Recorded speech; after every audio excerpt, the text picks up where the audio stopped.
Assalamualaikum warahmatullahi wabarakatuh. Alhamdulillahi rabbil alamin. Wassalatu wassalamul atammanil akmalani alal mab'usi rahmatan lil alamin, nabiyina wa rasulina Muhammadin wa ala alihi wa ashabihi wa man tabi'ahum bi ihsanin ila yaumiddin. Amma ba'd, fa ya ibadallah, kaum muslimin wal muslimat rahimani Allahu wa iyyakum. Alhamdulillah, segala puji bagi Allah Subhanahu wa ta'ala yang kembali memberikan kepada kita kesehatan, kekuatan, taufik dan hidayahnya, sehingga kembali kita bisa berkumpul di majlis yang mulia ini dalam rangka menghadiri kajian rutin kita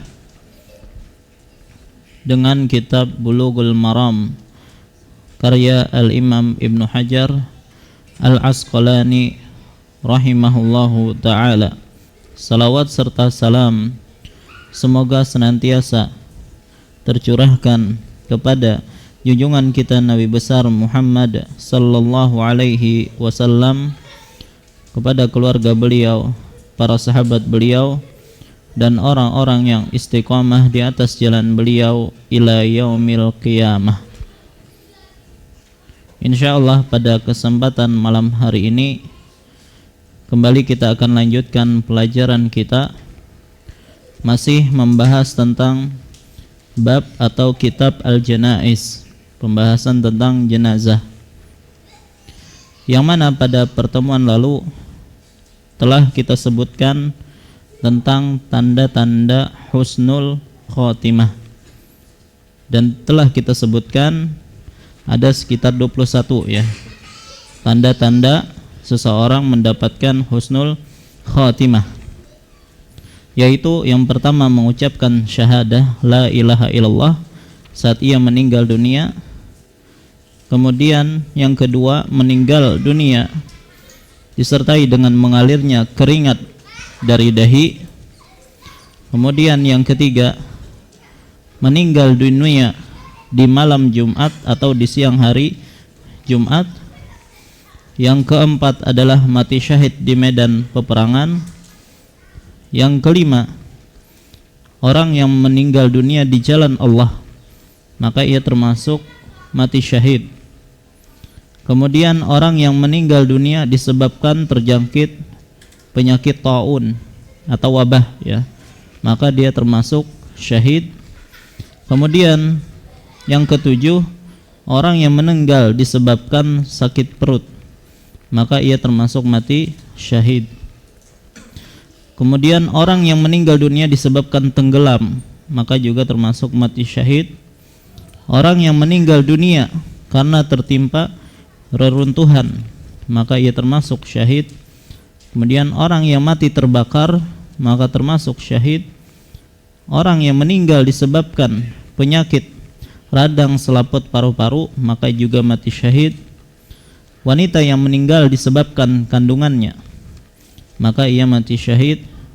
Begitu juga orang yang meninggal dalam rangka membela hartanya, maka termasuk syahid. Kemudian orang yang meninggal dalam rangka membela agamanya juga termasuk syahid. Kemudian orang yang meninggal dalam rangka membela jiwanya yang terancam, maka ini juga mati syahid. Kemudian orang yang tewas atau meninggal dalam rangka membela haknya yang dirampas secara zalim, maka termasuk mati syahid. Kemudian orang yang meninggal disebabkan terkena penyakit TBC ya, maka itu juga mati syahid. Kemudian orang yang meninggal dalam rangka menjaga tapal batas di jalan Allah Subhanahu wa taala ya, juga termasuk mati syahid. Yang ke-20, meninggal dunia dalam keadaan sedang mengamalkan amal soleh. Dan yang terakhir adalah adanya pujian dari orang-orang terhadap si jenazah. Nah, inilah 21 ya tanda-tanda husnul khatimah yang telah kita sebutkan pada pertemuan yang lalu. Insya Allah pada malam hari ini kita akan lanjutkan pembahasan kita, yaitu tentang hal-hal yang dilakukan saat seorang muslim telah meninggal dunia. Nah, pertemuan-pertemuan lalu kan telah kita sebutkan tentang apa yang dilakukan ketika menghadapi orang yang sedang sakaratul maut. Sakaratul maut berarti belum meninggal. Sekarang kalau dia sudah meninggal, apa yang harus dilakukan oleh orang yang hadir pada waktu itu? Maka inilah pembahasan kita malam hari ini. Baik, kita lanjutkan. Tadi kita sebutkan kita akan membahas hal-hal yang harus dilakukan saat seorang muslim telah meninggal dunia.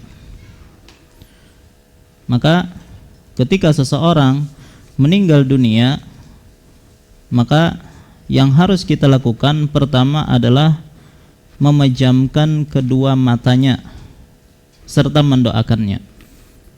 Memejamkan kedua matanya dan mendoakannya. Artinya, ketika seseorang meninggal sedangkan matanya dalam keadaan terbuka, terbelalak, dan ini biasa kita dapati dari orang yang meninggal dunia, matanya itu terbuka, maka dianjurkan orang yang melihatnya itu untuk menutup matanya dan juga mendoakan dengan kebaikan. Hal ini berdasarkan hadis dari Ummu Salamah radhiyallahu anha. Siapa Ummu Salamah? Istri Nabi sallallahu alaihi wasallam, yang mana sebelum menikah dengan Nabi, Ummu Salamah punya suami namanya Abu Salamah ini. Baik. Dan Abu Salamah radhiyallahu anhu, beliau meninggal setelah selesai dari perang Uhud. Jadi ketika dalam perang Uhud, Abu Salamah beliau terluka. Ya, di sekitar lengan bagian atas terluka. Cuman beliau tidak meninggal dalam perang Uhud, dan beliau sempat menyembuhkan luka yang ada di lengan beliau tersebut, dan sekitar 1 bulan agak sembuh, agak tertutup lukanya.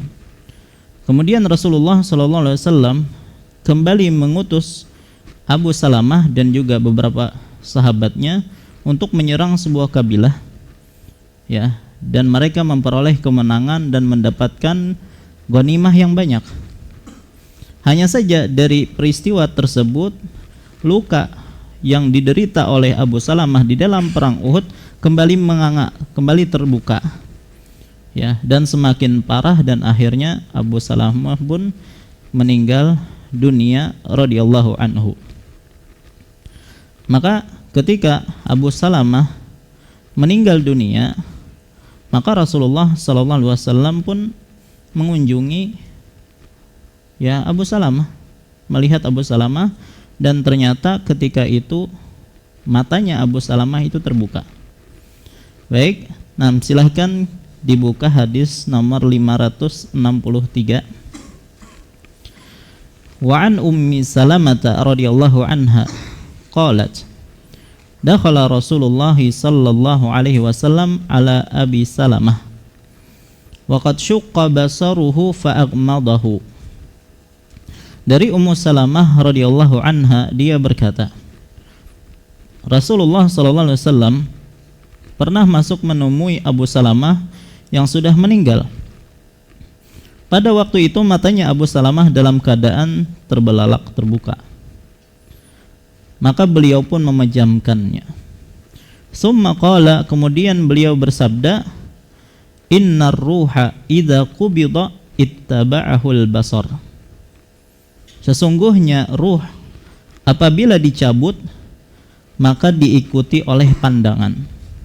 Ya, jadi ketika roh seseorang dicabut, maka pandangan akan mengikuti keluarnya roh tersebut. makanya bisa terbuka.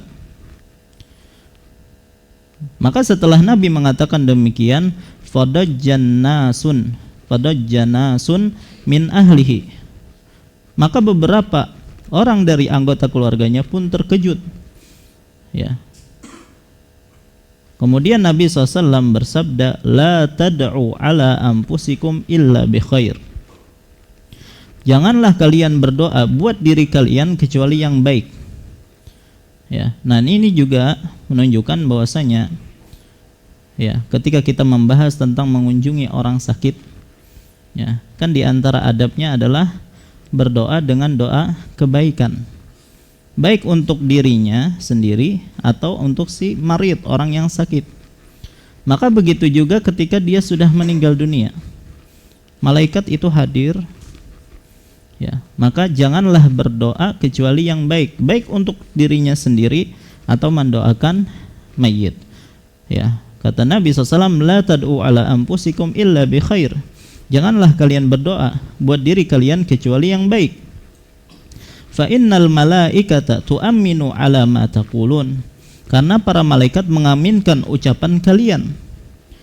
Lalu beliau pun berdoa, mendoakan Abu Salamah, Allahumma ighfir li Abi Salamah warfa' darajatahu fil mahdiyyin wafsih lahu fi qabrihi wa nawwir lahu fihi wa akhlufhu fi aqibihi. Rawahu Muslim. Ya Allah, ampunilah Abu Salamah, angkatlah derajatnya ke dalam golongan orang-orang yang mendapatkan petunjuk, luaskanlah kuburnya, sinarilah dia di dalamnya, dan gantilah di dalam keturunannya dengan pengganti yang soleh. Hadis riwayat Muslim. Nah, ini menunjukkan bahwasanya apabila seseorang meninggal dunia dan matanya terbuka, disunnahkan bagi kita untuk menutupnya, ya, dan mendoakan kebaikan untuk mayit. Baik, jangan justru melaknat-laknat misalnya. Terkadang kan ketika seseorang bersedih, sangat sedih kehilangan anggota keluarganya, justru berteriak-teriak, mengumpat-ngumpat, mencela-cela dan seterusnya, itu tidak diperbolehkan, haram. Ya, nanti kita akan sebutkan tentang hal-hal yang diharamkan yang dilakukan ketika sedang berkabung, mendapatkan kabar buruk tentang kematian seseorang yang disayangi. Ada hal-hal yang diharamkan di situ. Di antaranya tadi mengumpat-ngumpat, mencela-cela dan seterusnya. Maka ini adalah hal yang pertama yang dilakukan ketika seorang meninggal dunia. Yang kedua, merapatkan mulutnya. Ya, merapatkan mulutnya dengan mengikat tulang dagunya. Nah, biasanya kan diikat di bawah dagu terus sampai ke kepala. Tujuannya apa? Supaya mulutnya tidak terbuka.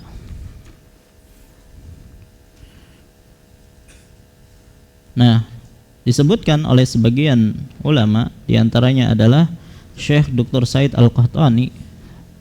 Beliau mengatakan atau menyebutkan perkataan Ibnu Qudamah rahimahullah, disunnahkan mengikat tulang dagunya dengan kain, ya, dan diikat dari atas kepalanya. Jadi dikalungkan seperti ini. Kenapa? Ya, pertama, alasan kenapa ditutup matanya tadi, karena kalau tidak ditutup segera, bisa jadi mayat itu sudah kaku dan matanya akan terbuka terus. Bayangkan kalau misalnya ada keluarga perempuan misalnya melihat dalam kondisi seperti itu, atau anak-anak melihat dalam kondisi seperti itu, yang pemandangannya tidak bagus kalau mata seseorang terbuka. Bahkan sebagian mungkin takut. Begitu juga ketika mulutnya terbuka, ya, bisa kabur orang lihatnya, ya, nggak berani. Makanya dalam hal ini selain ditutup matanya juga ditutup mulutnya. Ya, caranya tadi dengan cara mengikat dengan kain, ya, atau dengan tali seperti itu. Nah, jadi ketika sudah seperti itu, maka kalau sudah dingin tidak lagi terbuka. Ya, dan juga khawatir kalau dalam keadaan terbuka seperti itu bisa jadi ada yang masuk ke dalam mulutnya seperti serangga kah atau air kah ketika memandikan, yang justru akan merusak mayat tersebut atau jenazah tersebut. Memang dari Nabi SAW tidak ada dalil khusus tentang anjuran menutup mulut, ya. Tapi ini hanya sebatas ada kemaslahatan di situ yang dilihat oleh para ulama yang mengharuskan menutup mulut mayit ketika terbuka. Apalagi ternyata hal ini diriwayatkan dari beberapa orang sahabat. Ya, diriwayatkan, ini disebutkan oleh Ibnu Qudamah bahwasanya Umar Ibn Khattab pernah berkata kepada putranya saat menjelang kematiannya, beliau mengatakan, "Mendekatlah padaku. Jika engkau menyaksikan bahwa ruhku telah sampai di langit-langit mulutku, maka letakkanlah telapak tanganmu di atas dahiku dan letakkanlah tangan kirimu di bawah daguku. Ya, lalu pejamkanlah kedua mataku." Jadi selain ditutup matanya, biar ditutup juga mulutnya. Baik. Nah, jadi kata Syekh Utsaimin rahimahullah, beliau memang mengatakan sepengetahuan kami tidak ada dalil syar'i, tidak ada dalil dari Al-Qur'an, dari hadis, ya, tentang hal ini. Akan tetapi ada argumentasi yang lain, yaitu dapat menghilangkan penampakan buruk pada jenazah. Ya. Selain itu, menjaga perut, ya, dari masuknya udara. Coba kalau terbuka masuk udara kan bisa kembung itu mayat. Ya. Baik, nah ini adalah hal yang kedua yang dilakukan ketika seseorang menyaksikan seorang yang sudah meninggal dunia. Kemudian yang ketiga, di antara hal yang dilakukan kepada orang yang sudah meninggal dunia, melemaskan ruas-ruas persendian. Di antaranya adalah tulang tangan dan kedua kaki. Melemaskan ruas-ruas persendian, jadi melemaskan sendi-sendinya. Bagaimana caranya? Ingat, yang namanya mayat itu harus diperlakukan dengan lembut, ya, jangan kasar dengan mayat. Apalagi sampai bepatahan misalnya, itu kasihan banget, ya. Nah, cara melenturkannya, contohnya misalnya untuk lengan. Misal ketika ingin melenturkan tangan, ya, ini kan tangan gini ya, maka cara melunturkannya adalah yang ini mungkin diginikan, pelan-pelan, ya. Nah, dan ini selama masih bisa digitukan. Kalau sudah kaku banget jangan dikarasi. Sudah, jadi secara pelan seperti itu. Kemudian kalau yang ini begitu kan, secara pelan. Baik. Begitu juga untuk betis atau kakinya. Kalau betis maka dilipat seperti itu ya. Gimana sih? Ini kaki. Pokoknya yang digitukan, ya. Kemudian untuk pahanya digitukan ke arah perut. Sudah. Tapi dengan lembut, kita catatannya tadi dengan cara lembut. Dan diulang-ulang seperti itu. Nah, tujuannya apa? Ya. Tujuannya untuk memudahkan penyelenggaraan jenazahnya, seperti memandikannya, ya, mengkafaninya dan seterusnya. Nah, hanya saja para ulama menyebutkan cara seperti ini, melemaskan seperti ini dianjurkan, ya, sebelum sendi-sendinya itu benar-benar kaku. Ya, kalau sudah kaku dan tidak bisa lagi digerakkan, jangan dipaksa. Ya tadi, karena bisa patah. Ya, maka biarkan, kalau sudah sangat kaku ya biarkan seperti itu. Baik. Begitu juga ketika mulai memandikan, nah itu boleh seperti itu untuk memudahkan, ya. Nah, tetapi ya kalau hal itu menyulitkan, yang mana tulang jenazah sudah kaku atau karena hal lainnya, maka dibiarkan saja. Dikhawatirkan anggota badannya akan patah kalau dipaksakan, dan itu termasuk penyiksaan terhadap jenazah dan itu tidak boleh. Baik. Kemudian yang keempat, ya. menutupi seluruh tubuh jenazah dengan kain, ya, atau pokoknya ditutupi jenazah itu, jangan dinampakkan. Baik, Syalbani rahimahullah mengatakan, hendaklah mereka menutupinya dengan kain yang dapat menutupi seluruh bagian tubuhnya. Jadi kalau ada jenazah jangan dibiarkan terbuka, ya, tutupi saja. Walaupun belum dimandikan tetap ditutupi seluruh tubuhnya. Karena di dalam hadis yang diriwayatkan oleh Aisyah radhiyallahu anha, ia berkata, silahkan buka hadis 564, hadis berikutnya. Wa an Aisyah radhiyallahu anha anna Rasulullah sallallahu alaihi wasallam hina tuwfiya sujiya bi burdin hibarah, muttafaqun alaih.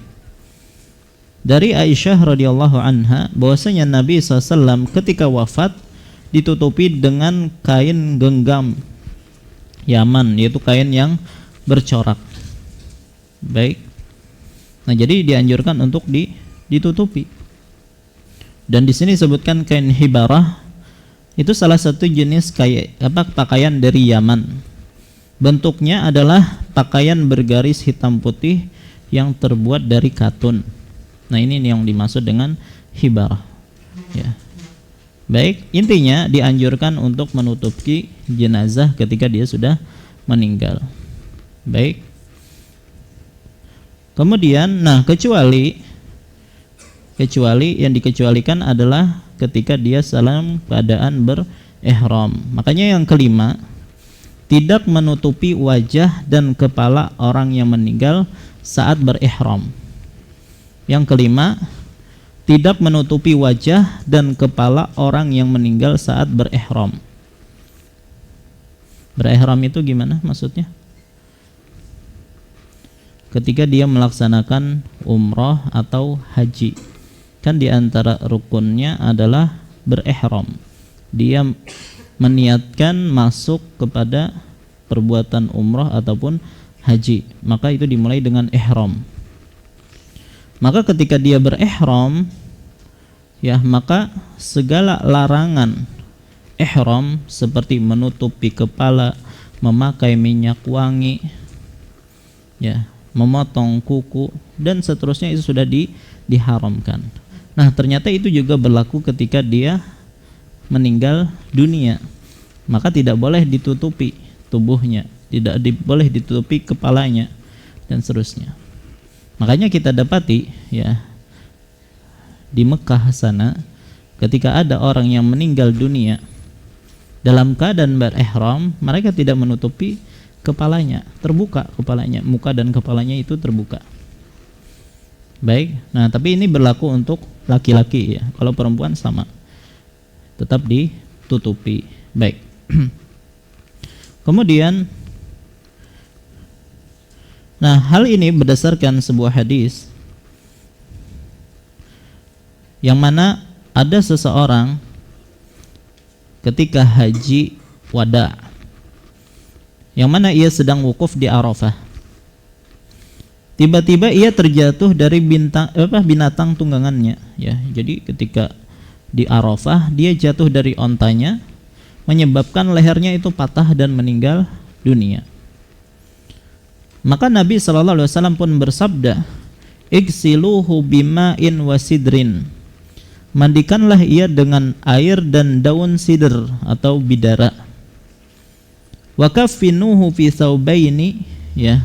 Wa fi riwayah fi thawbaihi, dan kafanilah ia dengan dua helai kain. Dalam riwayat yang lain dengan kedua kainnya, kain yang dia pakai. Kan kain ihram itu ada dua, ya. Ada yang disebut dengan rida yang bagian atas dan bawah disebut dengan izar. Baik, maka disuruh untuk mengkafani dengan dua kain ihramnya tersebut. Wala tuhannituh, dan janganlah kalian melumurinya dengan hanut, ya, minyak wangi, ya, atau wewangian. Wala tukhammiru ra'sahu wala wajhahu, dan janganlah kalian menutupi kepalanya dan juga wajahnya. Karena kata Nabi, fa innahu yub'atsu yaumal qiyamati mulabbiyan, karena dia akan dibangkitkan pada hari kiamat kelak dalam keadaan bertalbiyah. Nah, ini diantara kekhususan bagi mereka yang meninggal dalam keadaan berihram. Baik. Yang keenam, dan ini disebutkan oleh sebagian para ulama ya, yang keenam ini meletakkan pemberat di atas perutnya. Meletakkan pemberat di atas perutnya.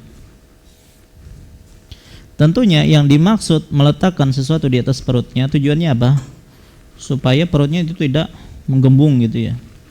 Dan orang meninggal dunia kan ada bakteri-bakteri itu di tubuhnya. Semakin panas cuaca itu, maka bakteri itu semakin berkembang dan semakin banyak menyebabkan tubuh-tubuh itu semakin mengembang gitu ya.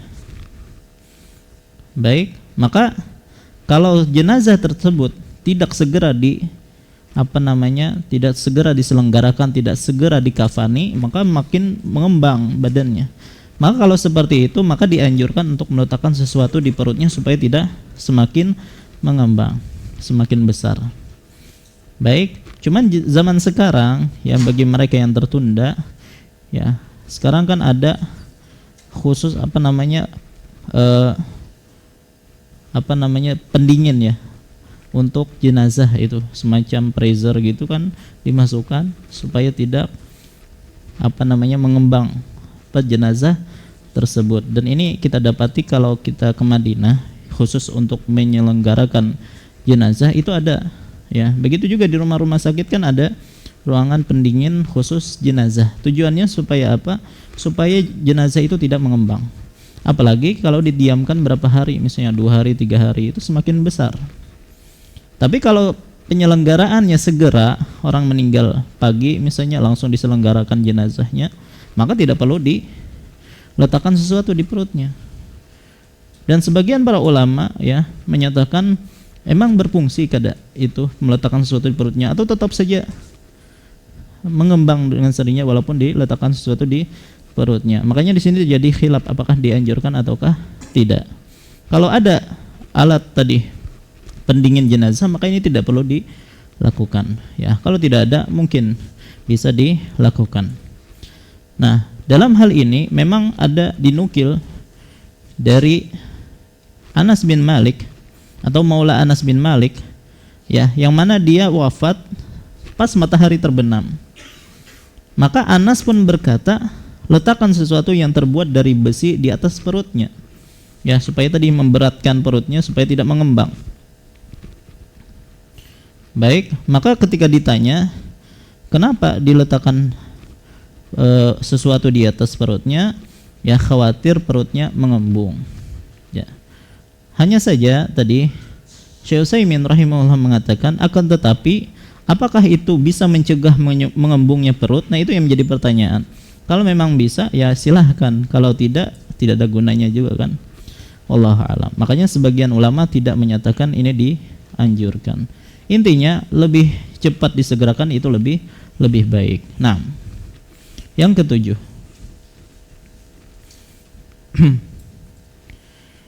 jenazah diletakkan di atas pembaringan.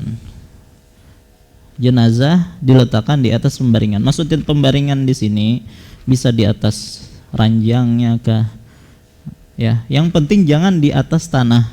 Nah, ini kan pembahasan di zaman dahulu ya, yang mana rumah-rumah itu kan kebanyakan lantainya itu tanah.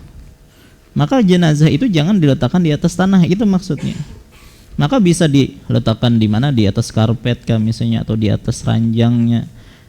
Karena kalau di atas tanah ya, kemungkinan ada serangga-serangga ya, atau kuman-kuman dan seterusnya, yang mana menyebabkan jenazah itu cepat membusuk atau rusak dan seterusnya. Baik, maka dianjurkan untuk meletakkan di suatu pembaringan. Baik, nah disebutkan dari Ibnu Abbas, ia berkata, setelah pengurusan jenazah Rasulullah selesai, pada hari Selasa beliau diletakkan di atas tempat tidurnya di dalam rumah beliau ya, berarti di atas pembaringan beliau. Wallahu a'lam. Yang kedelapan, segera mengurus jenazahnya. Ya, ini menyegerakan pengurusan jenazahnya. Jadi jangan ditunda-tunda. Kalau bisa jangan ditunda. Syalbani rahimahullah mengatakan, hendaklah mereka menyegerakan pengurusan segala sesuatunya jika seseorang sudah benar-benar meninggal dunia. Kenapa disebutkan benar-benar meninggal dunia? Kalau belum meninggal jangan segera diurus. Pastikan bahwasanya dia benar-benar meninggal dunia. Nah, bagaimana kita memastikan bahwasanya dia sudah meninggal dunia? Ini sebenarnya yang lebih paham adalah ya medis, ya para dokter ini paham nih sudah meninggal ataukah tidak. Baik. Artinya dipastikan dulu meninggal dunia. Karena misalnya ada orang yang mungkin meninggal mendadak gitu ya. Misalnya tersambar petir. Meninggal nih. Ya, ternyata belum meninggal ternyata. Ya, setelah diperiksa masih hidup orangnya. Maka harus pastikan dia benar-benar meninggal dunia. Ya, mungkin cek jantungnya terlebih dahulu, nafasnya dan seterusnya. Ya, kalau sudah dinyatakan atau yakin dia meninggal, maka segera diurus jenazahnya. Nabi SAW Nabi SAW bersabda, asri'u bil janazah, percepatlah pengurusan jenazah. Syekh Utsaimin pernah ditanya mengenai hukum menunda prosesi pengurusan jenazah, baik memandikan, mengafankan, mensolatkan, menguburkan, dalam rangka menunggu datangnya kerabat. Dan ini sering kan ya, anaknya masih di Banjar misalnya, anaknya masih di Jawa dan seterusnya, maka ditunda. Apa kata beliau? Menunda dalam pengurusan jenazah adalah menyelisihi as-sunnah, menyelisihi perintah Nabi SAW. Yang mana Nabi SAW pernah bersabda, asri'u bil janazah, fa in taku salihatan fa khairun tuqaddimunaha ilaih, wa in taku siwa dzalika fa syarrun tad'unahu an riqabikum. Bersegeralah dalam menguburkan jenazah. Jika jenazah tersebut baik, maka kebaikan yang kalian berikan kepadanya, artinya kalian mempercepat kebaikannya. Namun jika jenazah tersebut tidak baik, maka kalian telah segera melepaskan kejelekan dari pundak-pundak kalian. Baik, nah jadi yang utama adalah segera mengurus jenazahnya. Jadi tidak layak menunda-nunda waktu untuk mengurus jenazah, ya, kecuali ya sebentar saja, mungkin menunggu sejam 2 jam sekitar itu ya tidak mengapa. Tapi kalau lebih daripada itu sampai sehari 2 hari, maka ini jelas menyelisihi sunnah Nabi Sallallahu Alaihi Wasallam. Baik. Yang ke-9, memakamkan jenazah di tempat ia meninggal dunia.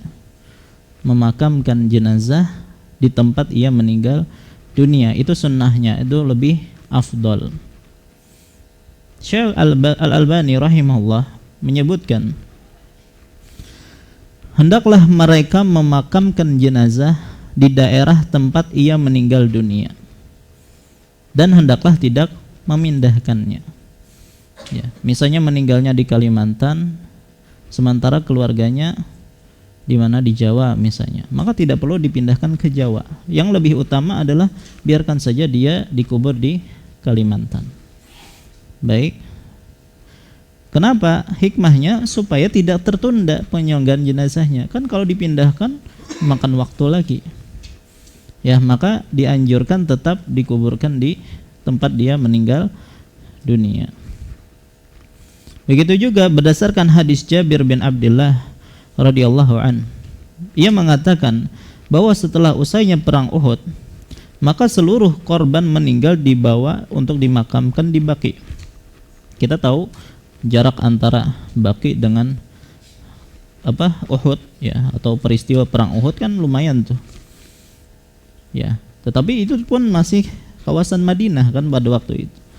Ya, maka tetap dilarang untuk dibawa ke Baqi. Padahal kan Baqi ada keutamaan sendiri, tapi ternyata dilarang oleh Nabi SAW. Biarkan saja mereka dikuburkan di situ.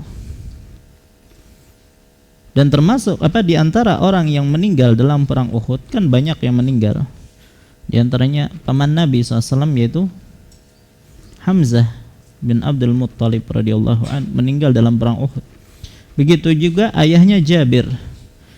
Ayahnya Jabir siapa? Jabir bin Abdullah, ya, Abdullah bin Haram. Ini juga meninggal di perang Uhud. Maka keluarganya Jabir, di antaranya ibunya Jabir dan pamannya Jabir, itu membawa Abdullah ingin dibawa ke Baqi. Ternyata datang orang, ya, diutus oleh Nabi SAW untuk mengembalikan Jabir ke tempat dia meninggal, yaitu dalam lokasi perang Uhud. Baik, ini menunjukkan bahwasanya yang lebih utama adalah menguburkan di daerah di mana dia meninggal dunia. Baik. Kemudian juga ada Aisyah, ya, menyatakan bahwasanya ada saudara laki-laki Aisyah meninggal di suatu lembah di Habasyah. Habasyah berarti Ethiopia. Lantas jenazahnya dipindahkan dari tempat itu, ditempatkan ke tempat yang lain. Maka kata Aisyah, ya, tidak ada yang merisaukan diriku atau membuatku sedih, melainkan aku ingin agar jenazahnya dimakamkan di tempat ia meninggal dunia, tidak usah dipindah. Baik. Kemudian Syekh Abdul Aziz bin Baz rahimahullah pernah berkata juga, meskipun orang yang telah meninggal tersebut telah berwasiat untuk dipindahkan ke Mekah atau ke Madinah, dia berwasiat kalau aku meninggal nanti, ya, kuburkan aku di Baqi. Orangnya di mana misalnya? Di Kuwait. Itu berapa biayanya membawa ke Makkah atau ke Madinah gitu, ya. Walaupun dia berwasiat seperti itu, maka wasiatnya itu tidak perlu dilaksanakan, ya. Karena para sahabat sendiri tidak pernah berwasiat seperti itu, dan ini bukan wasiat yang dianjurkan. Jadi kalau ada yang berwasiat tidak perlu dilaksanakan. Begitu juga kalau misalnya seorang meninggal bukan di tempat ia lahir, ya, maka dia meninggal misalnya tempat lain, maka tidak perlu dipindahkan jenazah tersebut ke tempat dia lahir, biar tak kumpul berataan, ya, dengan keluarga kerabat semuanya di situ, maka tidak perlu dipindahkan. Apalagi di situ ada keutamaan khusus bagi mereka yang meninggal di luar daerah dia lahir. Disebutkan dari Abdullah bin Amr, dia berkata, seseorang meninggal dunia di Madinah, tempat di mana ia dilahirkan. Maka Rasulullah SAW mensolatinya, kemudian beliau bersabda, andaikan ia meninggal bukan di tempat kelahirannya. Justru Nabi SAW, ya, berharap orang ini tidak meninggal di tempat dia lahir. Maka para sahabat bertanya, mengapa demikian wahai Rasulullah? Maka beliau menjawab, innar rajula idza mata bi ghairi maulidihi qisa min maulidihi ila munqata'i atharihi fil jannah. Sesungguhnya apabila seseorang meninggal bukan di tempat kelahirannya, maka ia akan diukur dari tempat kelahirannya sampai tempat akhir hayatnya kelak di surga. Jadi ada keutamaan khusus bagi mereka yang meninggal bukan di tempat kelahirannya. Baik, ini adalah yang ke-9. Adapun selanjutnya yang ke-10 dan seterusnya kita sampaikan setelah salat. Wallahu ta'ala alam, wa sallallahu ala nabiyina Muhammad wa ala alihi washabihi wasallam. Assalamualaikum warahmatullahi wabarakatuh. Alhamdulillahi rabbil alamin, wa bihi nasta'in ala umurid dunya waddin. Wa ashhadu an la ilaha illallah wahdahu la syarika lah, wa ashhadu anna Muhammadan abduhu wa rasuluh. Allahumma salli wa sallim wa barik ala nabiyyina wa rasulina Muhammadin wa ala alihi wa ashabihi wa man tabi'ahum bi ihsanin ila yaumiddin. Amma ba'd. Fa insyaallah kita lanjutkan kembali pembahasan kita Maka tadi kita telah menyebutkan poin yang ke-9 berkaitan tentang hal-hal yang dilakukan ketika seseorang telah meninggal dunia. Adapun yang ke-10 yaitu segera melunasi hutang-hutangnya. Segera melunasi hutang-hutangnya. Maka ketika si mayit itu memiliki hutang, maka dalam hal ini hendaknya keluarga yang ditinggalkan itu segera melunasi hutangnya. Dan hutang tersebut dibayarkan dari harta peninggalan mayit. Ya. Maka jangan dibagi warisannya sebelum dilunasi hutangnya. Makanya pembahasan yang telah kita bahas sebelumnya, ya, berkaitan dengan hal-hal, ya, yang dilakukan seseorang sebelum meninggal dunia atau ketika dia sedang sakit, di antaranya adalah segera melunasi hutang-hutang dia, ya. Karena sebagaimana yang hadis yang telah kita sebutkan sebelumnya, ketika seorang laki-laki meninggal, sebagaimana yang disebutkan oleh Jabir bin Abdullah radhiyallahu an, jadi ada seorang laki-laki meninggal dunia, faghasalnah, kami pun telah memandikannya, wahannatnah, dan kami telah memberikan wewangian kepadanya, wakafannah, dan kami telah mengkafaninya. Summa ataina bihi Rasulullah sallallahu alaihi wasallam, kemudian kami membawanya kepada Rasulullah agar beliau mensalatkannya. Kemudian beliau bertanya, a'alaihi dain, apakah orang ini memiliki hutang? Maka para sahabat menjawab, ya, dia memiliki hutang sebanyak dinaran, 2 dinar. Maka Rasulullah pun pergi, tidak jadi mensalatkan orang ini, ya. Berarti Nabi SAW tidak mau mensalatkan orang yang memiliki hutang. Akhirnya Abu Qatadah radhiyallahu an mengatakan, ya, adinarani alayya, ya, 2 dinar itu aku yang tanggung wahai Rasulullah. Maka Rasulullah pun akhirnya mau mensalatkan orang tersebut. Selesai disalatkan, selesai dikuburkan. Keesokan harinya Nabi sallallahu alaihi wasallam pun mendatangi Abu Qatadah, atau ketika bertemu dengan Abu Qatadah, beliau bertanya, "Ma fa'ala dinaran?" Wahai Abu Qatadah, bagaimana nih yang 2 dinar tadi, sudah dibayar atau belum? Sudah dibayar atau belum? Maka kata Abu Qatadah, "Innama mata ams." Ya Rasulullah, dia baru mati kemarin. Baru kemarin dia meninggal dunia. Maka hari besoknya ketemu lagi nih dengan Abu Qatadah, ya. Maka beliau pun bertanya lagi, bagaimana dengan 2 dinar itu?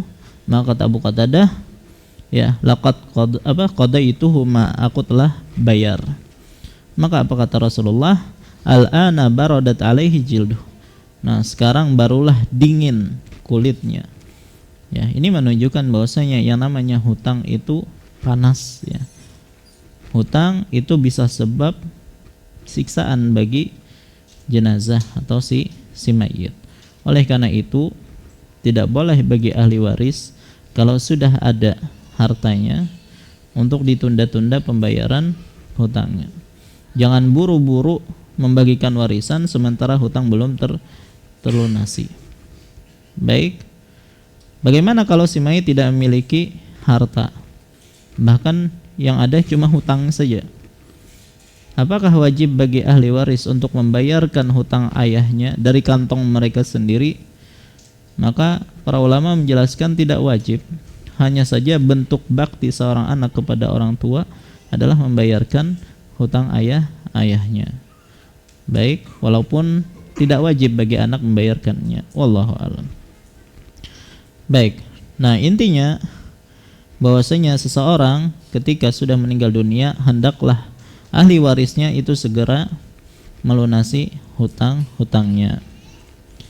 Dan dari sini ya kata Syalbani rahimahullah, jenazah itu bisa mengambil manfaat dari pelunasan hutangnya sekalipun pelunasan itu tidak dilakukan oleh anak kandungnya. Ya, jadi Abu Qatadah itu tidak ada hubungan apa-apa dengan mayit ini, tapi Abu Qatadah ya bersedia untuk menanggung hutangnya dan itu bermanfaat bagi mayit. Ya, maka kalau ya ada misalnya di antara saudara kita yang mungkin banyak hutangnya dan ahli warisnya tidak bisa membayarkan hutangnya, maka tidak mengapa kalau kita memang bisa untuk membayarkan hutangnya untuk meringankan beban si mayit ya. Karena tadi yang namanya hutang itu merupakan siksaan bagi mayit itu sendiri. Dan ini mengkhususkan firman Allah Subhanahu wa taala, wa allaisa lil insani illa ma sa'a, dan bahwa manusia hanya memperoleh apa yang telah diusahakannya. Ya, maka kasus tadi dikecualikan dari keumuman ayat-ayat ini. Kemudian dalam riwayat yang lain atau dalam hadis yang lain berkaitan dengan hutang juga, Nabi SAW bersabda, nafsul mu'mini mu'allaqatun bidainihi hatta yuqda anhu. Jiwa seorang mukmin itu tergantung pada hutangnya hingga hutangnya dilunasi. Artinya dia tidak bisa mendapatkan kenikmatan di dalam kuburnya ya, karena ada yang menghalangi. Apa yang menghalanginya? Yaitu berupa hutang. Baik. Yang ke-11, diperbolehkan membuka kain penutup muka jenazah dan menciumnya. Ya, kan tadi diantara yang dianjurkan kepada jenazah itu ditutupi seluruh tubuhnya. Tapi boleh kalau ada anggota keluarganya yang ingin menciumnya, dibuka wajahnya kemudian dicium, itu diperbolehkan. Baik, serta boleh menangisinya tapi hanya sebatas 3 hari. Maksimal menangisi mayit itu hanya 3 hari. Ya. Baik, hal ini berdasarkan hadis. Pertama, hadis dari Abu Bakar ya, yang diriwayatkan oleh Aisyah radhiyallahu anha. Silahkan buka hadis 565, hadis berikutnya. Wa anha, yaitu dari Aisyah radhiyallahu anha, anna Abu Bakrin As-Siddiq, bahwasanya Abu Bakar As-Siddiq radhiyallahu an qabbala an-nabiyya sallallahu alaihi wasallam ba'da mautihi, rawahul Bukhari. Ya, bahwasanya Abu Bakar mencium Nabi SAW ketika wafatnya. Hadis diriwayatkan oleh Al-Imam Bukhari. Baik, dan disebutkan beliau menciumnya di antara 2 mata Nabi, yaitu sekitar keningnya. Baik. Nah, adapun yang lebih panjang riwayatnya, bahwasanya Abu Bakar datang dan tidak berbicara dengan siapapun sehingga dia menemui Aisyah. Ya, kemudian menuju jenazah Nabi sallallahu alaihi wasallam yang telah ditutupi dengan kain hibarah tadi. Maka Abu Bakar pun membuka penutup muka beliau, lalu membungkukkan badan dan mencium beliau di antara kedua mata beliau. Setelah itu beliau pun menangis seraya berkata, bi abi anta wa ummi ya Nabi Allah, ayah dan ibuku menjadi tebusanmu wahai Rasulullah. La yajma'ullahu alaika mautataini, Allah tidak akan menghimpun kepadamu 2 kematian. Amal mautah allati alaika faqad muttaha, adapun kematian yang menimpamu sekarang ini maka benar-benar telah membuatmu mati. Wa fi riwayah ya, laqad muttal mautah allati la tamuta ba'daha, sungguh engkau telah menjumpai kematian ya yang engkau tidak akan pernah mati lagi setelahnya ya. Baik, nah ini adalah kisah Abu Bakar mencium Nabi sallallahu alaihi wasallam. Ini menunjukkan boleh ya mencium orang yang sudah meninggal dunia. Kemudian juga dari Aisyah atau dari Jabir bin Abdullah, ia berkata, ketika ayahku terbunuh, ya, yaitu Abdullah bin Haram tadi, aku pun menyingkap kain penutup wajahnya sambil menangis. Orang-orang pun melarangku, ya, tetapi Nabi SAW tidak melarangku berbuat seperti itu. Ya, ini menunjukkan Nabi sendiri membolehkan, ya, untuk keluarga mayit itu mencium mayit. Kemudian juga Nabi SAW pernah menemui Utsman bin Maz'un radhiyallahu an. Utsman bin Maz'un itu adalah sahabat yang memimpin, ya, para sahabat yang lain untuk berhijrah ke Habasyah. Itu adalah Utsman bin Maz'un radhiyallahu an.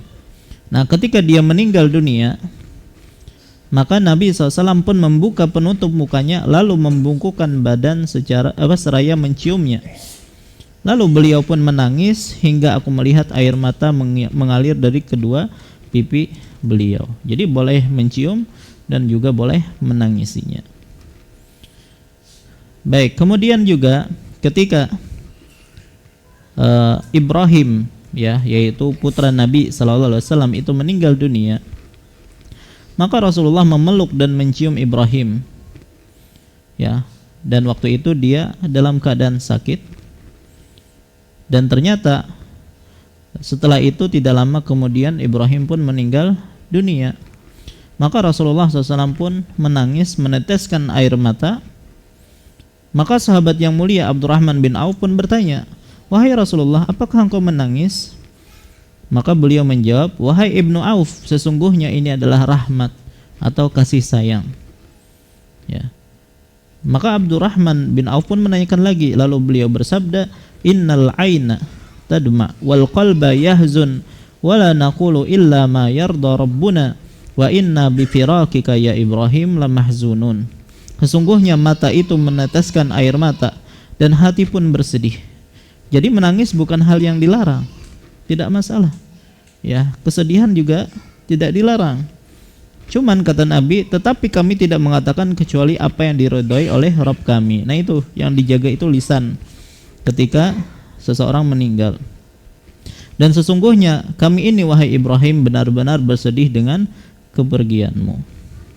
Baik, intinya boleh seseorang mencium jenazah dan juga menangisinya, cuman diberi batasan selama 3 hari. Baik.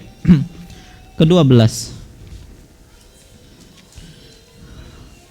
bolehnya memberi pujian yang baik kepada jenazah. Bolehnya memberi pujian yang baik pada jenazah. Dan ini sudah kita sebutkan, ya, di antara tanda husnul khotimah itu kan adanya pujian orang-orang kepada jenazah tersebut. Nah, ini menunjukkan boleh kita memuji jenazah, ya. Apalagi kalau misalnya banyak yang memujinya, dan itu menunjukkan akan kebaikan dari jenazah tersebut. Ya, di antara dalilnya adalah sebagaimana yang pernah kita sebutkan dari Anas yang mengatakan ada jenazah yang diusung melewati Nabi SAW, lalu ada yang memberikan pujian baik padanya, ya, maka Nabi SAW pun mengatakan wajabat. Dan sebaliknya ada pulang, ya, jenazah yang diusung kemudian disebutkan beberapa keburukan padanya, maka Nabi SAW pun bersabda wajabat. Maka Umar ibn Khattab radhiyallahu an, ya, bertanya tentang apa maksud perkataan Nabi SAW wajabat, itu pasti. Maka kata Nabi SAW, orang yang kalian berikan pujian kebaikan padanya, maka wajib baginya surga. Sebaliknya siapa yang kalian sebutkan keburukannya, maka wajib baginya neraka. Ya, antum syuhadaullahi fil ard. Ya, kalian adalah saksi-saksi Allah di muka bumi. Baik. Maka ini menunjukkan bahwasanya boleh kita memuji jenazah kalau memang dia adalah orang-orang yang baik. Baik. Hanya saja para ulama memperingatkan bahwasanya tentang perbuatan sebagian orang setelah salat jenazah yang sengaja mengatakan, ya, Ishhadu lahu bil khair. Ya, saksikanlah dia termasuk orang-orang yang baik, orang yang soleh. Ya. Akhirnya jamaah mengatakan, kami menyaksikan dia dia adalah orang yang soleh, orang yang baik. Ya, padahal sebagian nggak tahu siapa yang mati misalnya. Ya, nggak tahu sendiri apa kondisi orang itu, apakah benar-benar baik ataukah tidak. Maka ini justru tidak disyariatkan dan tidak pernah dilakukan oleh para sahabat ataupun para ulama zaman dulu.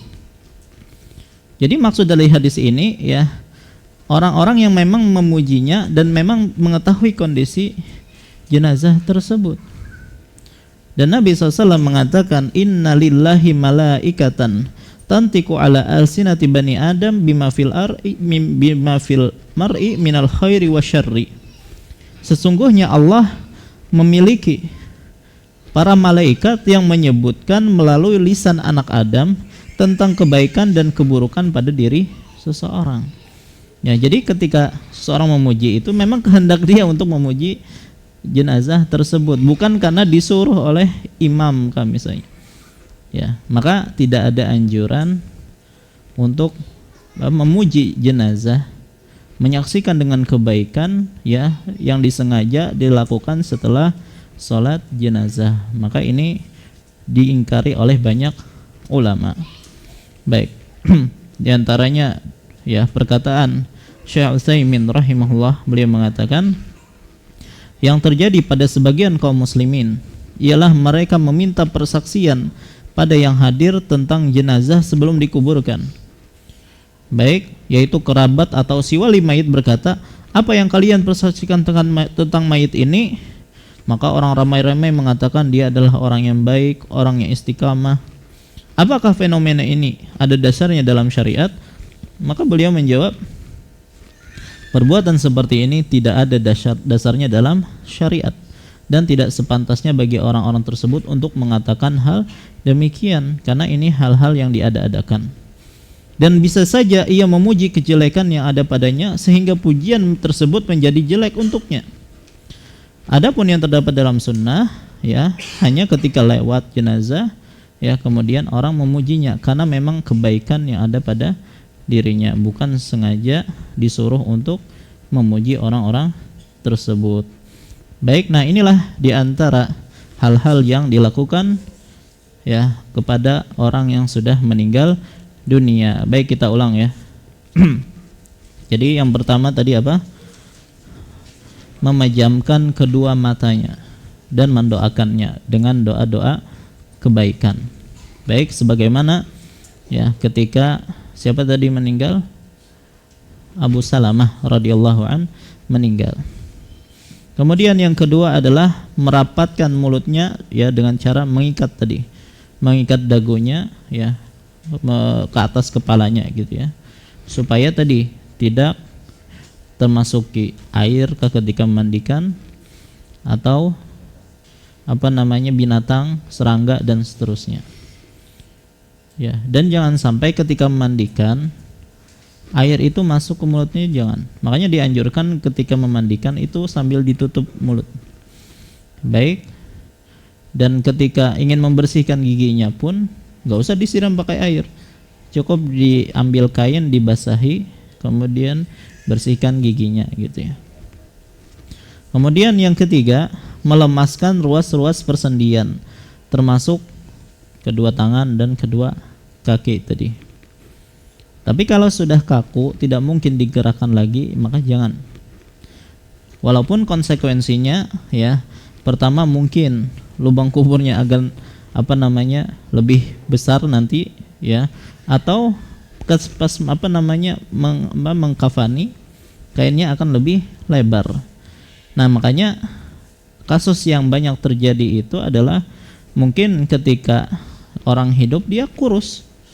Ya, orangnya kurus, tapi kok kenapa perlu kain yang sangat lebar? Oh, ternyata ketika meninggal dia kaku, menyebabkan tangannya itu agak terbuka, maka membutuhkan kain kafan yang lebih lebar.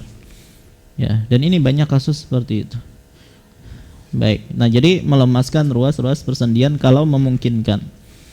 Kemudian menutupi seluruh tubuh jenazah dengan kain tadi. Kecuali yang kelima, tidak menutupi wajah dan kepala orang yang meninggal saat berihram, karena itu dilarang.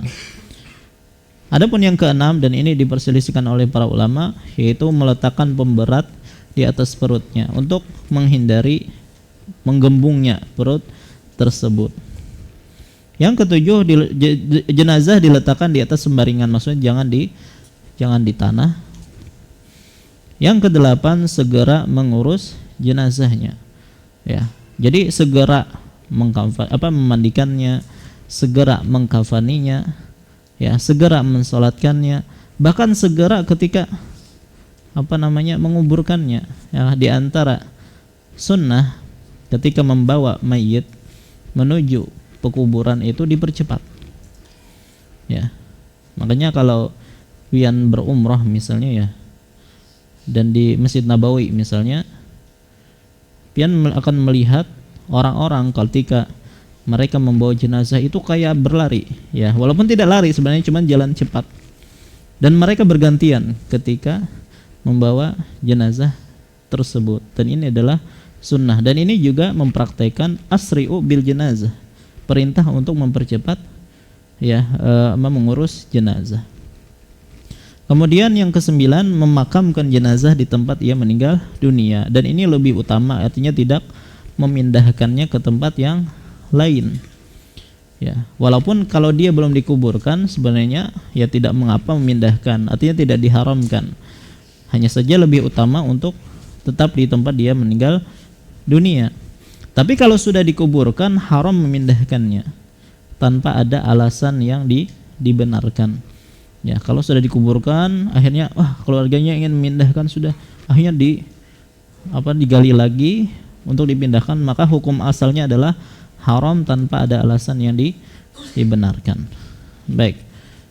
Kemudian segera melunasi hutang-hutangnya, ya.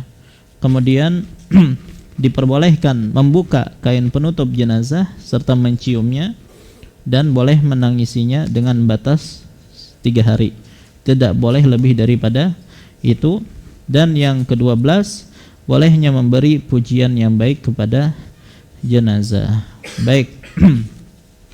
Nah, inilah pembahasan kita malam hari ini, yaitu hal-hal yang dilakukan ketika seorang muslim telah meninggal dunia. Adapun pertemuan yang akan datang, kita akan membahas tentang adab-adab berkabung bagi karib kerabat. Ya, jadi yang boleh dilakukan dan apa saja yang dilarang dilakukan bagi keluarga yang ditinggalkan. Insyaallah kita bahas pada pertemuan yang akan datang. Wallahu ta'ala alam. Ini yang bisa ulun sampaikan. Salah khilaf mohon maaf. Wassallallahu ala nabiyina Muhammad wa ala alihi wasallam. Subhanakallahumma bihamdika asyhadu an la ilaha illa anta astaghfiruka wa atubu ilaik. Wassalamualaikum warahmatullahi wabarakatuh.